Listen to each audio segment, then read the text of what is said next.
What if everything you believe about altered states, ecstasy, euphoria, the so-called expansion of consciousness isn't enlightenment at all? What if the very experiences you chase for spiritual awakening are the same ones pulling you further from yourself? This isn't a message built to shame or shame you. It isn't here to glorify or condemn. It's here to dig beneath the surface and ask the question most won't. What are you really escaping when you get high on anything? Because beyond the haze of ritual, beyond the incense and insight, there lies a truth that most seekers aren't ready to confront. Elevation without foundation doesn't make you free, it makes you fragile. Before we begin, make sure to subscribe to the channel and join the Inner Signal community on Telegram, where we drop raw, unfiltered takes on personal growth and psychological clarity early and often. Now, let's get to the real work. Long before transcendence became a commercial slogan, before psychedelics became apps and meditations became microdoses, the journey inward was feared, not flaunted. The ancients didn't take these practices lightly. They didn't pop mushrooms for fun or sip sacred brews at parties. These were tools of initiation, not tools of indulgence. The path was never about the substance. It was about the soul that met it. And the soul had to be ready. In forgotten temples and mystery schools, altered states were earned, not purchased. They were preceded by stillness, fasting, silence, by solitude, not celebration. Because those who truly understood knew something that's been nearly erased from modern culture, that power without purity is poison. That when you meet the infinite with unprepared hands, it won't give you peace. It will shatter the illusions you cling to. That was the point. Not to soothe your suffering, but to confront it. But today, the confrontation is gone. The mirror has been turned into a mood. What was once sacred has become a side hustle. We chase feeling over foundation, vibes over virtue. The altered state has become the goal, not the guide. We want the mountain's view without climbing its face. But here's the thing no one wants to hear: feeling high is not the same as being awake. Because the altered state doesn't change you, it reveals you. And that's a distinction most don't want to sit with. We confuse euphoria with insight, novelty with truth, stimulation with growth. But just because something feels different doesn't mean it's deep. Just because your thoughts stretch doesn't mean your character grows. Real transformation isn't found in a trip, it's found in what you carry back when the trip ends. The modern seeker wants shortcuts. They want the throne without the trial. But there's a reason every initiation begins with loss. The stripping of identity, the collapse of certainty, the shedding of what is not essential, because only then can what is essential be seen. But when you bypass that collapse, when you chase the light without walking through the dark, you don't ascend. You inflate. And spiritual inflation is more dangerous than ignorance. Because at least the ignorant know they don't know. The inflated believe they already do. This is why so many seekers never become finders. They get stuck in the cycle of experience, always looking for the next dose, the next breakthrough, the next insight. But they don't integrate. They don't change how they live. They confuse the high for the healing. But a revelation that doesn't reshape your behavior is just entertainment. And when you treat your soul like a source of stimulation, don't be surprised when your peace dissolves. And here's the uncomfortable truth. Most people don't actually want freedom. They want relief. They want to feel better, not be better.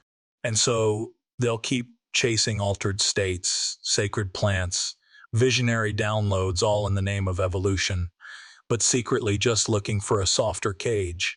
The world doesn't need more visions. It needs more grounded people who can carry clarity into the mud. People who can stay calm in chaos, loving in discomfort, still in temptation. That's what real growth looks like. Not what you see when your eyes are closed, but what you do when they're open. The ancients understood this.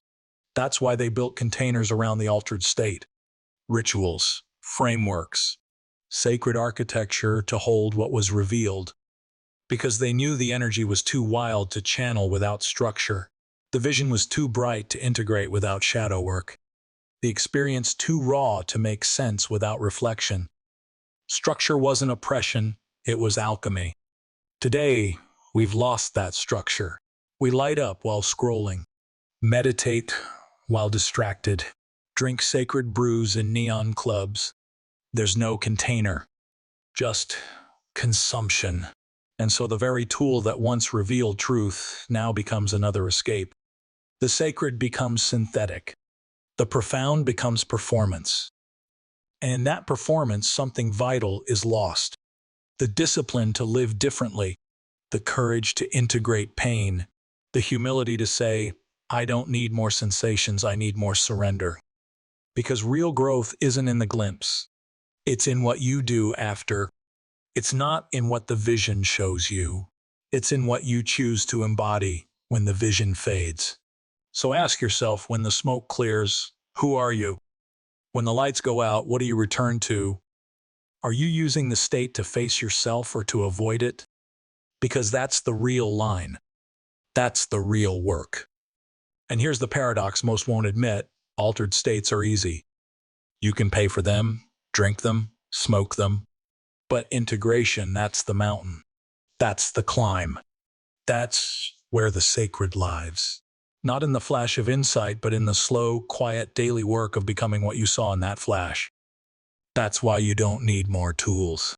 You need more truth, more honesty, more reverence.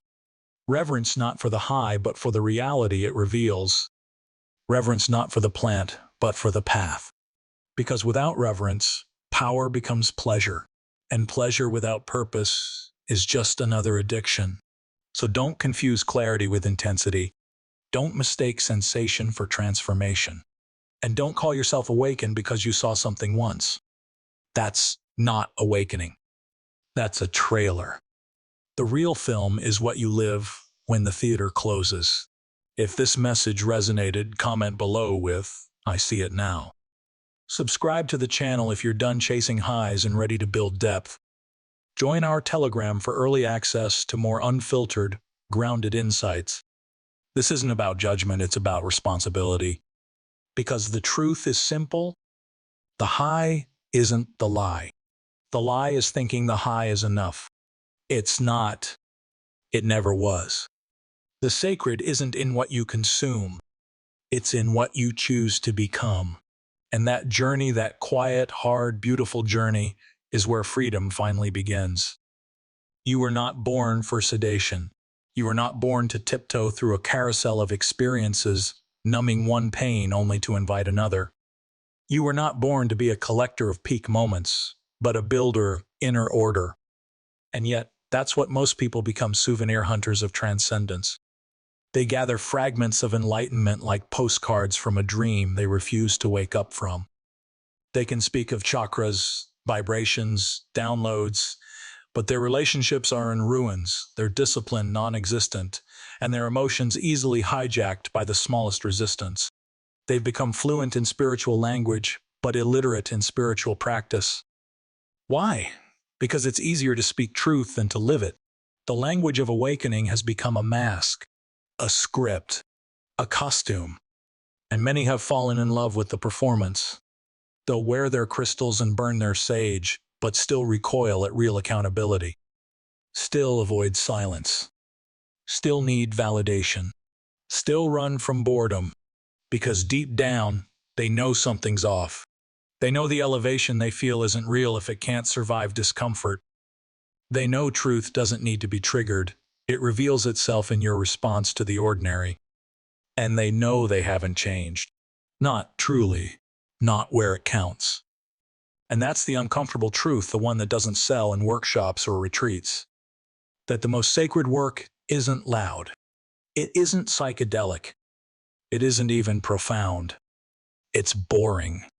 Repetitive. Daily. It's the decision to be kind when you feel bitter. To stay focused when distraction beckons. To choose integrity when no one's watching. That's not glamorous. But that's awakening. The sacred is not a spark, it's a structure. And without structure, the flame dies. But the ego doesn't want that kind of work. The ego wants the shortcut. The ego wants the crown without the crucifixion. It wants the power without the purification. And so it reaches for intensity, because intensity feels like progress. But not all intensity is evolution. Sometimes it's just escape in disguise. That's why so many chase the next ceremony, the next plant, the next vision. Because they've become addicted to initiation, addicted to beginnings. But the real path isn't about how many portals you walk through. It's about what you build once you're on the other side. It's about what kind of person you become when no one's guiding you, when there's no drumbeat, no music, no altered chemistry, just you and your breath, you and your habits, you and your choices. Can you be sacred there? Can you be present without the push? Can you sit with your pain without needing it to be profound? Because if you can't, then the medicine didn't heal you, it sedated you. And sedation, no matter how sacred it looks, is still disconnection. It's a pause on your suffering, not a transformation of it. Real medicine doesn't make you feel good, it makes you real. And being real isn't always pleasant. It's vulnerable, humbling, confrontational. It strips away your identities, your stories, your justifications. It leaves you naked in front of yourself. That's why most people trade medicine for mood enhancers, for something that feels like healing without forcing them to change. But truth doesn't care how you feel. It cares how you live. It doesn't care what visions you've had. It cares how you treat people, how you regulate yourself, how honest you are when it's inconvenient. This is the test. Can you embody clarity without ecstasy? Can you walk in wisdom without the wind of euphoria at your back? Because the mountain doesn't care about your peak experiences. It cares how many times you return. It cares if you come back when the weather's rough, when the silence is deafening, when the inspiration is gone. That's where transformation happens. Not in the height of the trip, but in the return. That's why integration is the real ceremony. Not the drink, not the dance, but the mundane, the work, the repetition, the mess. And it's here that you discover what kind of soul you truly are. Because anyone can feel divine in a temple. Anyone can speak truth when the energy is high. But can you still speak it when you're triggered? Can you still embody it when your ego is bruised? Can you hold space when no one's watching? That's the difference between seekers and stewards. Seekers collect. Stewards carry. Stewards live the truth long after the drumbeat fades. And in doing so, they become the drumbeat. They become the ritual. The ceremony is no longer something they enter, it becomes something they are. So ask yourself, what's your ritual when life disappoints you? What do you reach for when the high is gone? Do you seek another escape, or do you return to your breath, your word, your presence? Because presence isn't a state, it's a practice. It's what you return to, what you build on, what you protect. And nothing threatens presence more than addiction disguised as insight. That's what the chase becomes. An addiction to novelty, to stimulation, to transcendence. But here's the bitter truth. The more you chase transcendence, the more you reinforce your separation from it. You treat it like a place to visit, not a state to cultivate. And so you're always arriving, never arriving, always glimpsing, never integrating, always seeking, never becoming. This is the trap, the loop, the illusion, because enlightenment is not a destination. It's a disposition. It's not where you go, it's how you show up, how you sit with discomfort, how you respond to chaos, how you treat the parts of yourself you don't like. It's not a feeling, it's a frequency.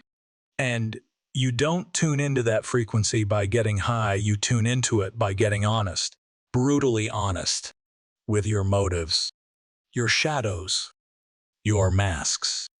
Because your growth begins where your performance ends, where your image cracks, where your polished spirituality dissolves, and only what remains can be called truth. So let the image die. Let the role die. Let the need to be seen as evolved die. And from that death, something deeper will emerge. Something quieter, stronger, real. And that realness, that raw, grounded, vulnerable realness, is what the world is starving for. Not more awakened personas, not more spiritual branding, but humans who are awake where it matters, awake to their pain, their patterns, their power. And this is where the true sacred begins. Not in altered states, but in altered choices. Not in how you feel, but in how you act when the feelings fade. Because the high will always fade. The insight will dim. The vision will blur. And all that will remain is who you've become. So stop asking what the ceremony gave you. Start asking what it demanded from you. Stop asking what the substance revealed. Start asking what you were willing to let go of after, because that's the only real proof of transformation, subtraction. Not how much you gained, but what you gave up. What you no longer need to pretend. What you're finally willing to face. Alone, unassisted, unmedicated, present. The final stage of awakening isn't bliss. It's responsibility.